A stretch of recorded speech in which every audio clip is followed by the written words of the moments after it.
Hello दोस्तों, आपका स्वागत है हमारे यूट्यूब चैनल के ऊपर। तो हम सीख रहे हैं वैडन। वैडन को हम पहले भी अपलोड कर चुके हैं वीडियोस। आप बेसिक से सीखने के लिए आप हमारी पहले वाली वीडियो देख सकते हैं।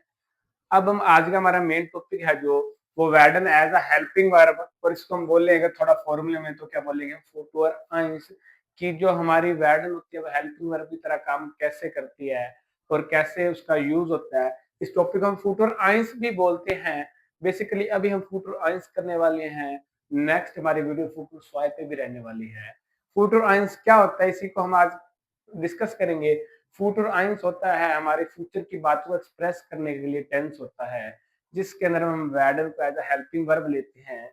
अगर इसके स्ट्रक्चर की बात करें तो इसमें क्या होता है, सबसे पहले हमारा नॉर्मली सब्जेक्ट ही रहता है, आपको पता ही है। उसके बाद हेल्पिंग वर्ब के तौर पर हमारी वैडल आती है, और ये वैडल कैसे आएगी, वैडल कॉन्जुगेट होके आएगी। जब भी आप सब्जेक्ट के साथ लगाते हैं वर्ब तो आपको आइडिया रहना चाहिए कि वो कॉन्जुगेट होकर ही आती है। सब्जेक्ट के बाद हमारी वर्डन आएगी। इसके बाद क्या आएगा, हमारा ऑब्जेक्ट आएगा। ऑब्जेक्ट के कई केसेस हो सकते हैं, इसलिए मैं इसको ऑप्शनल की तरह मार्क कर रहा हूँ कि ऑब्जेक्ट किसी केस में नहीं भी हो सकता। किसी केस में वो अक्यूजेटिव होगा, कहीं वो डाटिव होगा और कहीं वो प्रेपोजिशनल होगा। मतलब ये केस की सिचुएशन अलग अलग हो सकती है, लेकिन वो होगा क्या, ऑब्जेक्ट का ही पार्ट होगा। और जो हमारे लास्ट के अंदर क्या आएगी, लास्ट के अंदर आएगी हमारी फुल वैप। जर्मन में बोले तो हम फुल वैप, और अगर हम इसको नॉर्मली बोले थोड़ा इंग्लिश की सेंस में तो क्या बोलेंगे, मेन वर्ब या इंफिनिटिव वर्ब भी बोला जाता है, ठीक है।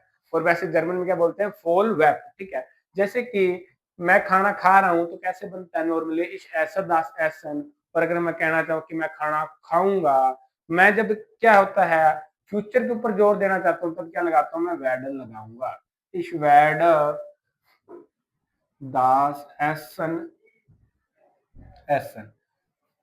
कुछ नहीं है, अगर आपको सिंपल स्ट्रक्चर क्लियर है कि कहाँ पे आपको दाटिव आता है कहाँ पे दाटिव आता है, आपको करना क्या है, मेन वर्ब को उठाना, उसको लास्ट में ले जाना है और सेकंड नंबर पे वैडन को कॉन्जुगेट कर देना है, बस इतना ही, और ज्यादा कुछ नहीं है, ठीक है। इसी के ऊपर अगर हम बात करते हैं ये यूज कब होती है, ये फ्यूचर को एक्सप्रेस करने के लिए यूज होती है। और हर लैंग्वेज के अंदर दो तरीके की भाषा होती है। जैसे हम इंग्लिश की भी बात करें तो इंग्लिश स्पोकन की जो ग्रामेटिक होती है, जो रूल्स का ध्यान रखा जाता है, इंग्लिश स्पोकन के काफी रूल्स अलग होते हैं जो फॉर्मल राइटिंग के होते हैं। वैसे ही जर्मन के भी दो पार्ट माने जाते हैं। एक होती है geschriebene Sprache, मतलब कि लिखी जाने वाली लैंग्वेज जो कि फॉर्मल लैंग्वेज मानी जाती है, और एक होती है gesprochene Sprache, जिसे हम बोलते हैं स्पीकिंग लैंग्वेज। तो बात क्या है, जो हमारे स्पीकिंग के अंदर नॉर्मली हम इस टॉपिक को अवॉइड करते हैं या जनरली यूज नहीं करते हैं। क्यों नहीं करते हैं, जब हम बोल रहे होते हैं तब हमारी जो सिचुएशन होती है, जो हमारी पोजीशन होती है, उससे हमारी जो सेंटेंस की सेंस क्लियर होती है। जैसे मान लीजिए मैं बस में बैठा हूँ और मैं कह रहा हूँ कि इश फार नाक दिल्ली, तो मतलब क्या है, मैं दिल्ली जा रहा हूँ। और मैं घर पर बैठा हूँ और मैं बोल रहा हूँ इश फार नाक दिल्ली, तो ऑब्वियस सी बात है कि मैं दिल्ली जाऊंगा, ठीक है। जब हम बोल रहे होते हैं तब तो जो भी हमारे आसपास एक्शन होते हैं उससे हमें पता चल जाता है, लेकिन जब हम लिख रहे होते हैं तब हम इसको वैडन को लगाना बहुत इंपॉर्टेंट मानते हैं, और ये लगाना बहुत जरूरी हो जाता है, ठीक है। नॉर्मली ये क्या रहता है, वैडन रहता है, इसमें कुछ अलग नहीं है। यहाँ पे एक केस का ध्यान रखना, काफी बार बच्चे गलती करते हैं कि ये, अभी मैं एग्जांपल की हेल्प से बताता हूँ। इस सेंटेंस के अंदर कोई गड़बड़ हो तो आप देखना। इस वर्ड देयर कूली काउफन, मैं पेन खरीदूंगा। क्या ये सेंटेंस सही है? मैंने आपको हिंट भी दिया है। अब आप इसमें देखते हैं क्या समझ पाते हैं, सोचिए थोड़ा इसके बारे में। अगर इसमें गलती है तो क्या है, गलती है तो इसके अंदर क्या है। Ich werde der Kuli kaufen। अब काफी बच्चे इसकी गलती को ढूंढ पाए होंगे, और मेरे को कमेंट बॉक्स में बताना किसने मेरे बताने से पहले गलती को ढूंढ लिया था। इस सेंटेंस के अंदर क्या है, Ich werde der Kuli लिख दिया है मैंने। अब ये देर आएगा या नहीं आएगा, और नहीं आएगा तो क्यों नहीं आएगा और क्या आएगा, ये हमारा एक जो अच्छा क्वेश्चन बन सकता है। तो अभी आप देखिए यहाँ पे क्या आएगा, इस वेड देन कूली आएगा। अब काफी बार बच्चे ऐसा करते क्यों हैं, करते हैं जी सर आप ही ने तो बताया था कि वैडन है, वैडन नॉमिनेटिव ही लेती है, तो यहाँ भी नॉमिनेटिव लेगी। लेकिन वो केस कब होता है? वो केस होता है जब एज अ मेन वर्ब बात हो रही होती है। और अब क्या कर रहे हैं, हम इसको एज अ हेल्पिंग वर्ब बात कर रहे हैं। मतलब क्या, नॉर्मली क्या था हमारा सेंटेंस पहले, अगर हम इसको प्रेजेंट में बात करें, देन कूली, तो मैंने अभी आपको क्या बोला, कुछ चेंज तो होने वाला ही नहीं है। जो सेकंड नंबर पे कॉन्जुगेटेड वर्ब है उसको उठा के लास्ट में लेके जाना है। जब ये सब्जेक्ट से दूर चली जाएगी तो ऑब्वियसली बात है साथ वाले का असर रहता है, जब इससे दूर चले जाएंगे तो इसका कोई असर नहीं है। मतलब ये अपने हिसाब से नॉर्मली रहेगी जैसे थी, तो इन्फिनिटी फॉर्म में आ जाएगी और सेकंड नंबर पे क्या हो जाएगी, हमारी वर्ड कॉन्जुगेट हो जाएगी। ये हमारा सेंटेंस है। तो आपको यहाँ पे जो जो मैंने आपको गलती बताई, किस किस ने इस गलती को पहले नोटिस कर लिया था, मेरे को कमेंट बॉक्स में बताना, ठीक है।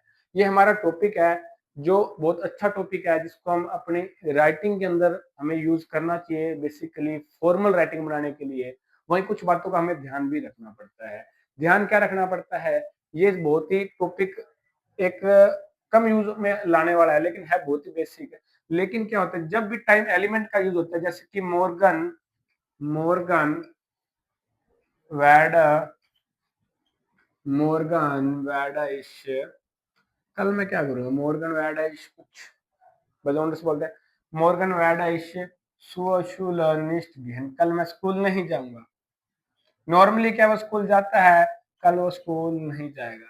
नीयत खराब हो रखी है, स्कूल नहीं जाएगा। अब बात क्या है, अब मॉर्गन आ गया, मतलब टाइम एलिमेंट आ गया। तो जनरली क्या होता है, जब भी टाइम एलिमेंट आ जाता है, ये तो हमारा फूट और आइंस का सेंटेंस हो गया। जब भी टाइम एलिमेंट आ जाता है जो फ्यूचर को ऑलरेडी शो कर रहा होता है, तब हम इस वैडन को लगाना ज्यादा इंपॉर्टेंट नहीं समझते हैं। ये क्यों होता है, क्योंकि इस मॉर्गन से क्या हो रहा है, अपने को जो सिचुएशन है वो क्लियर हो रही है। लिखे जाने में भी क्लियर हो रही है, बोलते टाइप तो क्लियर होती है, जब हम लिख रहे हैं तब भी क्लियर हो रही है। तो ये भी ग्रामेटिकली टोटली करेक्ट है, बहुत ही फॉर्मल राइटिंग है। लेकिन इसको जनरली कैसे लिखा जाएगा, मॉर्गन, बोला तो मैंने आपको पहले बता दिया, बोला तो नॉर्मली प्रेजेंट से जाता है, ठीक है। लेकिन अब लिखा भी इसको कैसे जाएगा, नॉर्मली प्रेजेंट में ही लिखा जाएगा। क्यों लिखा जाएगा, क्योंकि क्योंकि क्या है, इसके अंदर जो एक टाइम एलिमेंट आ चुका है, उससे फ्यूचर एक्सप्रेस ऑलरेडी हो रहा है। मोर्गन गे है इश सुशुलनिस्ट। इस वीडियो के लिए जो मेरा क्वेश्चन रहने वाला है, इस वीडियो के एंड में मेरा क्वेश्चन रहने वाला है, निस्ट की जो पोजीशन है क्या वो चेंज हो सकती है? अगर चेंज हो सकती है तो वो कहां पर आएगी और क्यों आएगी? अगर आपको ये पता है तो आप मेरे को कमेंट बॉक्स में डालोगे, ठीक है, लिख के सेंटेंसेस इससे रिलेटेड। अगर आप इसके बारे में जानना चाहते हैं तो आप नेक्स्ट वीडियो के लिए कमेंट करेंगे, पोजीशन ऑफ निस्ट। देखते हैं कितने बच्चे इंटरेस्टेड रहते हैं, उसी के बिहाफ पे हम आगे की वीडियो को रिकॉर्ड करेंगे। अब की जो वीडियो थी, ये थी हमारी फूट और आइंस की वीडियो। इसमें जब भी टाइम एलिमेंट आ जाएगा, यूबर मोर्गन मोन्टा, किस तरह के एलिमेंट आ जाएंगे, तब नॉर्मली प्रेजेंट का यूज किया जाएगा। ऐसे कोई फिक्स रूल नहीं है, लेकिन जो एक नेटिव लेवल की लैंग्वेज होती है, हमें नेटिव लेवल के हिसाब से चलना पड़ता है। दोनों ही सेंटेंस सही है, ऊपर वाला क्या है, ग्रामेटिकली है, फॉर्मल है, ठीक है, और नीचे वाला क्या, जनरल यूज की बात है, ठीक है। तो अभी आप क्या करेंगे, मेरे को 5 सेंटेंस कमेंट बॉक्स में लिख के दोगे, ठीक है, ताकि मेरे को भी पता चले कि आपको टॉपिक क्लियर हो गया है और नेक्स्ट वीडियो के लिए आप इंटरेस्टेड हो। तो हम भी जल्दी से जल्दी वीडियो अपलोड करने के लिए मोटिवेटेड रहते हैं। पीछे हमने कुछ वीडियो अपलोड नहीं कर पाए काफी टाइम से, और अभी हम जो रेगुलर वीडियो अपलोड करेंगे, और जल्दी हम लाइव भी होंगे। जैसे ही हमारा सिस्टम सेटअप होता है तो हम लाइव भी आने वाले हैं। इसके लिए आपको करना क्या है, आपको जल्दी से जल्दी हमारी वीडियोस को शेयर करना है, ताकि हम ज़्यादा लोगों तक पहुंच पाएँ और हम भी लाइव आएंगे फिर। और आप अगर हमारे कोर्स खरीदना चाहते हैं तो आप हमें कॉन्टैक्ट कर सकते हैं 9350994571।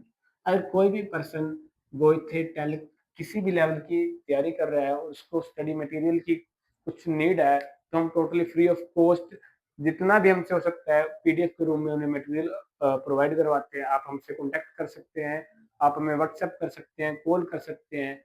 और अगर आप हमें ऑफलाइन विजिट करना चाहते हैं, हमारा ऑफलाइन कोर्स खरीदना चाहते हैं, तो भी आप हमें इसे कॉन्टैक्ट करें। जो हमारी लोकेशन है वो सिरसा हरियाणा के अंदर रहने वाली है, और हमारे पास बॉयज और गर्ल्स के लिए हॉस्टल की फैसिलिटी भी अवेलेबल है। Thanks, share the video and please subscribe the channel, and we will meet again in the video.